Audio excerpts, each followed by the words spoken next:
Hey, this is Don McGrath, and I was getting ready to make a live video about a story and a point that from when I was in college, and it was really about how I ran track, and I ran the 3,000 meter steeplechase. That was my specialty event, and I was definitely one of the top steeplechasers in the state, but also very good at the national level. And I trained for 4 years, every year getting better. 2 times a day workouts.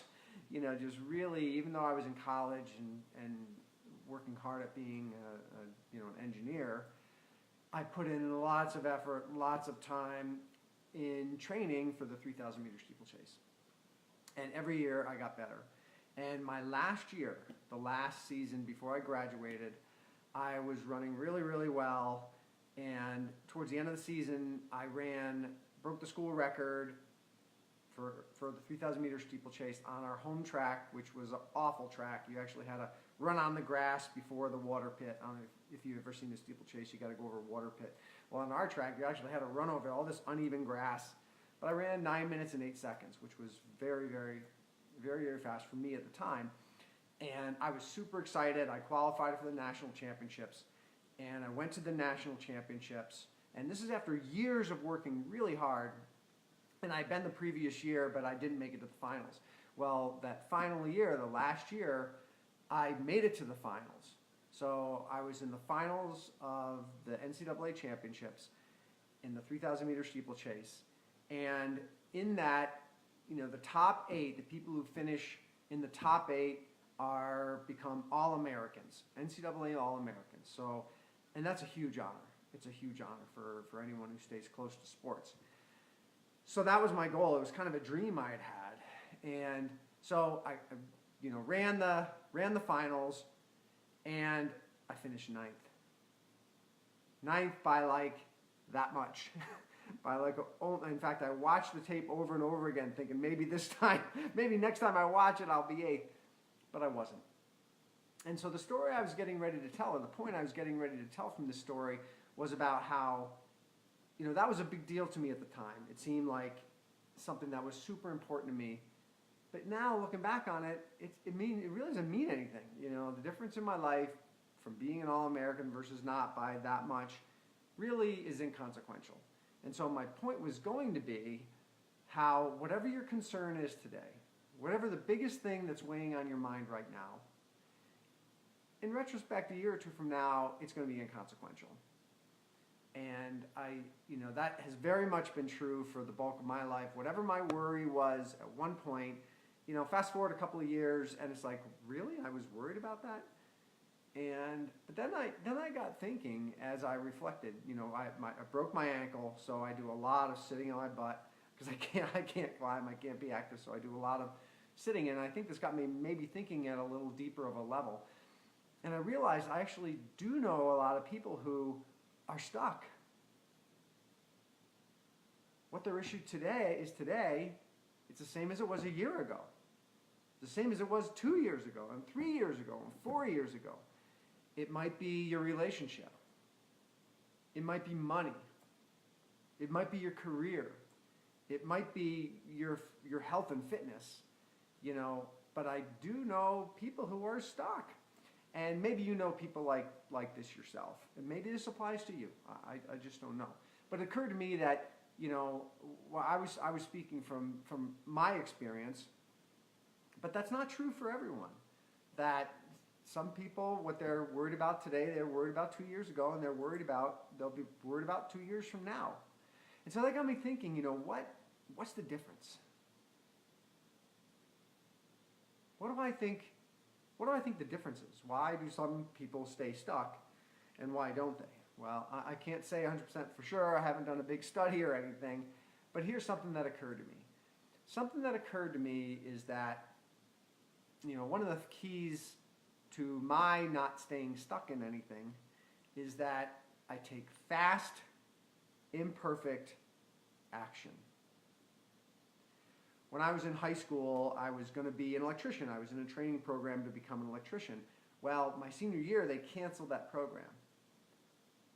And I thought, what am I going to do with my life? I was in this training program to become an electrician. What am I going to do? So instead of wallowing it, I took fast, imperfect action. I looked around, I said, well, my friends are going to college. Maybe this college thing will work out okay for me. So I very quickly applied to some schools, took the classes I need to as prerequisites, and got into college. And that led to a very good career. Fast, imperfect action. Did I know that was the right thing for me? No. But I took some flipping action. And I can think of many, I thought about many, many instances. So, I think the key is if you're stuck, rather than just focusing on staying stuck and not taking any action and worrying about if your action that you're going to take is going to be the right action or not, just do something. Do something to move you away from that. Will it be the right thing? Who knows? But not taking action for sure is going to keep you where you are. In fact, I was watching a movie last night. It was called The Samaritan. It had Samuel L. Jackson in it. And one of the things that was the theme for the movie was nothing changes unless you make it change. And that's so true. If you don't take some action, if you don't make it change, things tend to stay the same. So if you are stuck, or if you know someone who's stuck, I suggest just adopt the theme of fast, imperfect action. Doesn't matter. I tell a story in some of my talks about how when I was in high school, I was 15 years old, I went out for the football team. Do you think I became a football player? No, I was a terrible football player. Absolutely terrible. I was 100 pounds soaking wet. Try to play center. It's just dumb, right? It was very imperfect action. But what that led to is the coach advised me to run track. And then by the time I finished college, I'd run the mile in 4 minutes and 14 seconds, was this far away from being an All-American, was 10 seconds away from qualifying for the Olympic trials, and then it went on to shape my life in ways I can't even explain. So when you're stuck, I urge you to keep in mind, fast, imperfect action. Just do something. Well, this is Don McGrath. I hope you found this interesting. I hope you find this applicable. And I would love to hear your story of when you took fast, imperfect action and how that worked out for you. What has it meant to your life? And do you see the hilarity in it now, like with me playing football? I joke about it. I talk about it in my talks, and I have to laugh. It seemed like a really dumb idea, but even a dumb idea can lead to really unbelievable changes and great things in your life. So again, I would love in the comments, and if you don't want to share it in the comments, you can PM me. I would love to hear your story of fast, imperfect action. Again, sitting on my butt here with my ankle broken, hopefully made me think at a little bit different level, and I hope you got some value out of this, and I would love to hear your story.